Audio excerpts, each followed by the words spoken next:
Welcome sa One Tamad Recap. Ngayon ibubuod natin ang 2010 adventure fantasy film na pinamagatang Percy Jackson and the Olympians, The Lightning Thief. Spoilers ahead. Watch out and take care.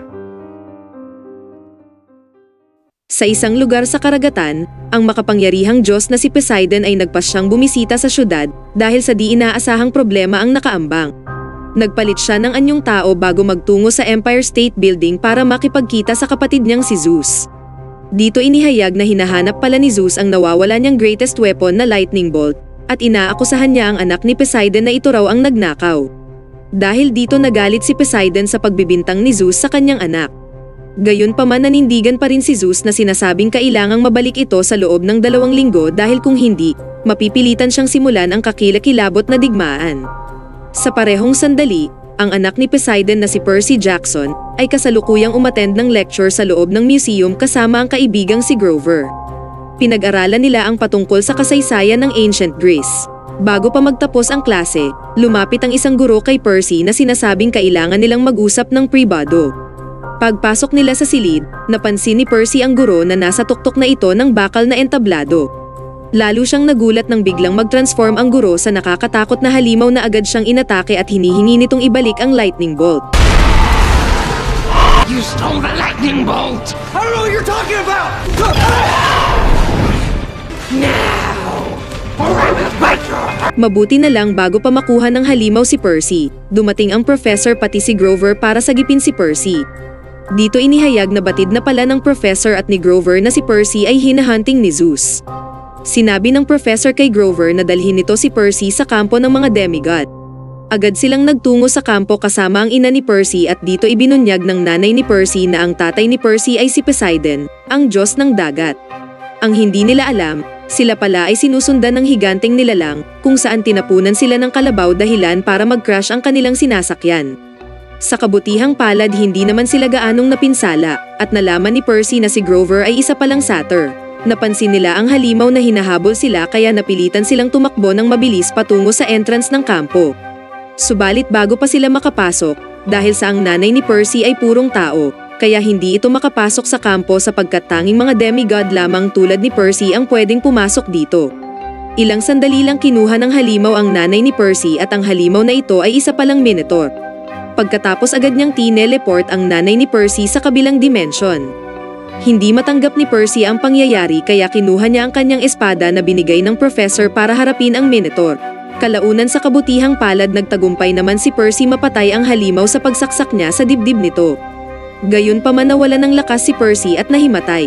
Paggising niya, natagpuan niya ang sarili sa isang silid at binabantayan siya ni Grover. Walang intensyon si Percy magtagal sa kampo dahil nais niyang hanapin ang kanyang ina. Pero sinabi ni Grover sa kanya na kailangan niya munang mag-training bago siya umalis.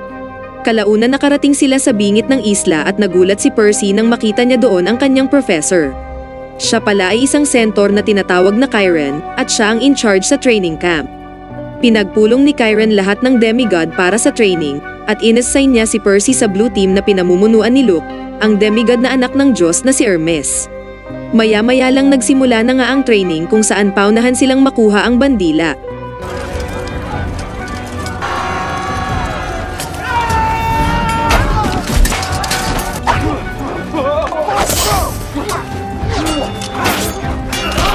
Sa kabutihang palad na gawa ni Percy makarating sa lokasyon kung saan naroroon ang bandila. Walang pag-aatubiling kinuha ito ni Percy, ngunit bigla siyang kinumpronte ng babaeng nagngangalang Annabeth, ang demigod na anak ng Diyos ang si Athena.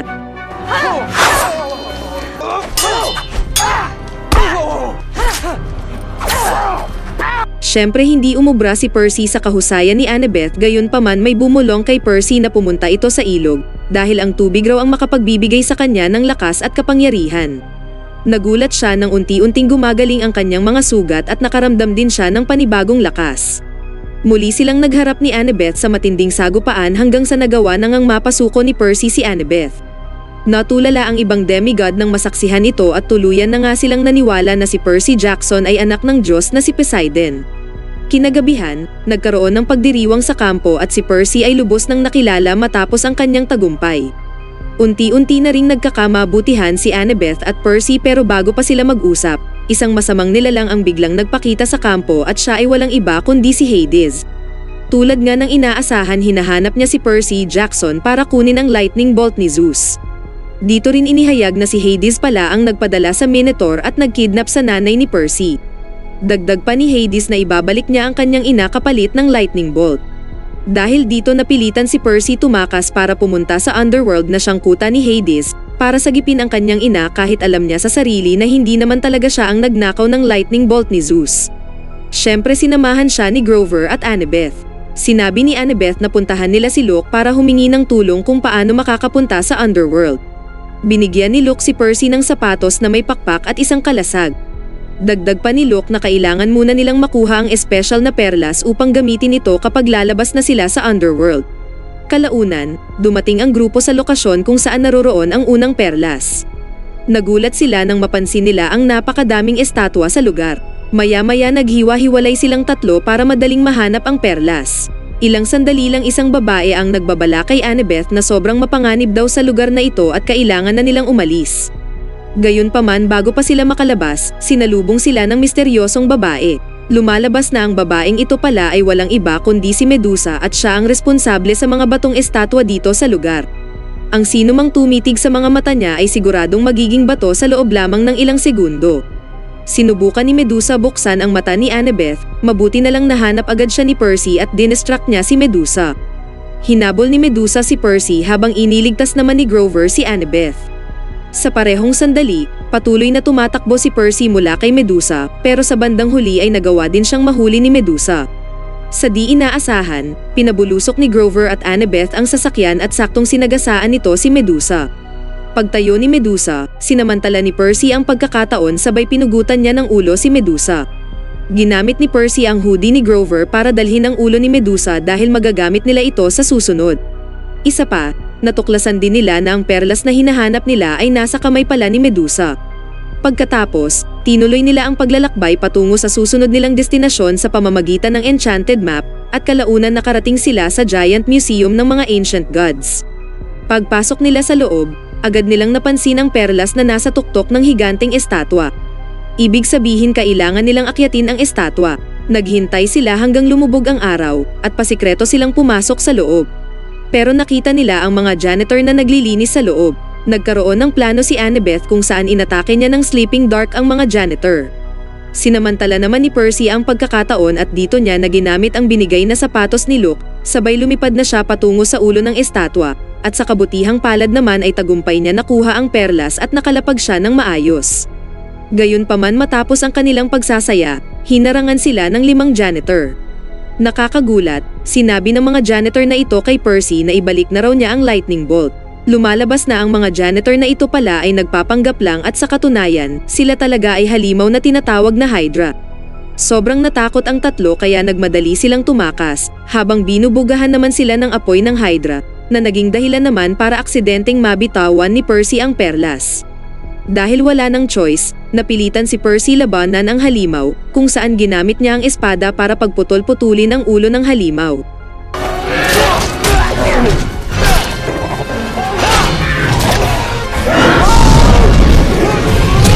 Subalit bago pa sila magdiwang sa tagumpay, biglang bumangon muli ang Hydra at mas lalo pa itong naging katakot-takot at makapangyarihan kesa nung una. Nagkaroon sila ng panibagong plano. Habang inabala ni Annabeth ang halimaw, sinubukan naman kunin ni Percy ang perlas. Gayunpaman, sa kasamaang palad ay ikinulong ng Hydra si Percy sa likod ng sculpture sa pagbuga nito ng apoy. Mabuti na lang ginamit ni Percy ang taglay niyang kapangyarihan kung saan nagpakawala siya ng malakas na alon ng tubig dahilan upang mapa-atras ang halimaw. Pagkatapos dahan-dahang kinuha ni Percy ang perlas sabay nilisan na nila ang lugar. Sa kasamaang palad na pagtanto nila na nakalak pala ang gate. Kaya wala ng choice ang tatlo kundi ilabas ang ulo ni Medusa, at sa pamamagitan nito ay unti-unting nagiging bato ang buong katawan ng Hydra. Maya-maya nagpatuloy na ang grupo para hanapin ang huling perlas, at sila ay pumunta sa Lotus Casino sa Las Vegas. Pagpasok nila sa loob, sinalubong sila ng mga babae na nag-offer sa kanila na kumain ng lotus flower ng libre. Nang kinain na nila ito, nakaramdam sila ng kakaibang pakiramdam kung saan nakalimutan nila ang kanilang misyon. Tila ba sila ay nahipnotismo ng Lotus Flower kung saan tanging nais lang nila ay magsaya sa lahat ng entertainment sa loob ng Vegas. Gayunpaman napansin ni Percy ang perlas sa gambling table, at muli, mayroon na namang bumulong sa kanya na binalaan siyang huwag kainin ang Lotus Flower at gumising siya sa realidad. Dahil dito tuluyang napagtanto ni Percy na isa itong trap, kaya agad niyang pinigil ang mga kasamahan na kainin ang Lotus Flower. Pagkatapos, nagmadali na ang tatlo tumakas sa lugar at hinarap nila ang ilang mga gwardya na pumigil sa kanila. Kinuha na rin ni Percy ang perlas bago sila sumakay sa show car at nagmadaling tumakas. Bago sila makalayo sa syudad, napagtanto nila ilang araw na pala silang non-stock sa casino, at mayroon na lang din silang 24 hours bago simulan ng mga Diyos ang matinding digmaan. Agad nilang tiningnan ang mapa kung saan ang susunod nilang lokasyon, at kalaunan nakarating sila sa sikat na bundok ng Hollywood. Natuklasan nila na ang entrance patungo sa underground ay matatagpuan mismo sa signage ng Hollywood. Pumasok na nga ang grupo at napadpad sila sa silid na puno ng mga kalansay. Nasalubong nila doon ang tagapaghatid ng mga patay sa impyerno. Binigyan nila ito ng coins na nakuha nila kanina mula sa kuta ni Medusa, kaya pinasakay na nga sila sa bangka sabay dinala sila sa dimensyon ng impyerno kung saan dito rin matatagpuan ang kuta ni Hades. Dahan-dahang pumasok ang grupo sa entrance ng kastilyo at sa ilang sandali lang, nasalubong nila ang mababangis na hellhounds. Mabuti na lang dumating doon ang asawa ni Hades na si Persephone. Dinala sila ng babae kay Hades at nang makaharap na nila si Hades ay agad nitong hiningi ang lightning bolt kay Percy.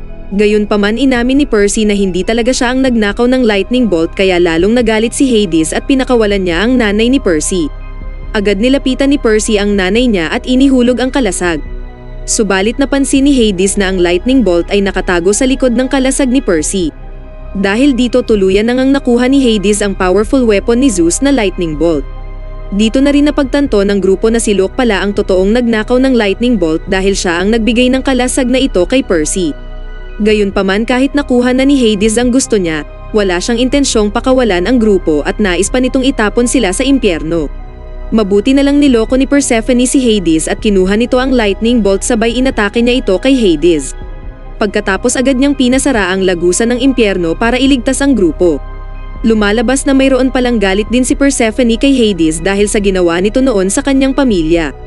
Ibinalik niya rin ang lightning bolt kay Percy dahil ayaw niya ring magkaroon ng digmaan sa pagitan ng mga Diyos.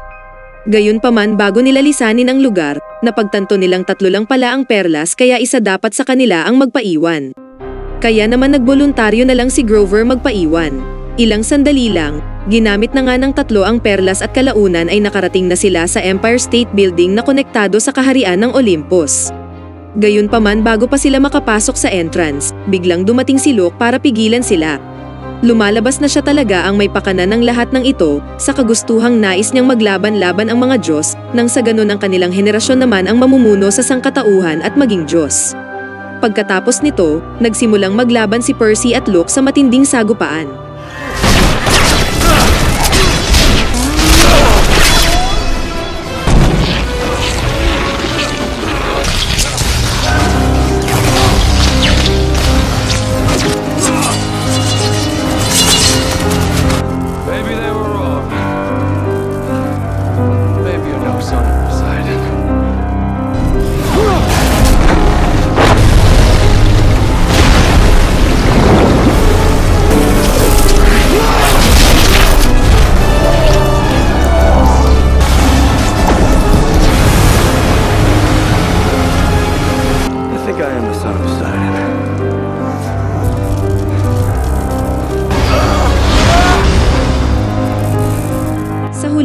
Tagumpay si Percy talunin si Luke at hindi na sila nagaksaya pa ng oras kung saan pumasok na sila sa entrance patungong Olympus. Bago pa matapos ang countdown ng orasan, mabuti na lang dumating sa tamang oras si Percy para ibalik ang lightning bolt kay Zeus. Pagkatapos pinaliwanag niya na si Luke ang totoong nagnakaw ng lightning bolt, sa kagustuhan nitong maglaban-laban ang mga Diyos. Dahil dito nakumbinsi na nga ang mga Diyos at hindi na nila tinuloy ang binabalak sana nilang digmaan. Bago umalis si Percy, kinausap siya ng kanyang amang si Poseidon para humingi ng tawad sa ginawa nitong pag-iwan sa kanya. Ito rin ay dahil mahigpit na pinagbawalan sila ni Zeus na wag nilang pupuntahan o kakausapin ang kanilang mga anak. Sa huling eksena, muling nakabalik si Percy sa kampo at nandoon na rin si Grover.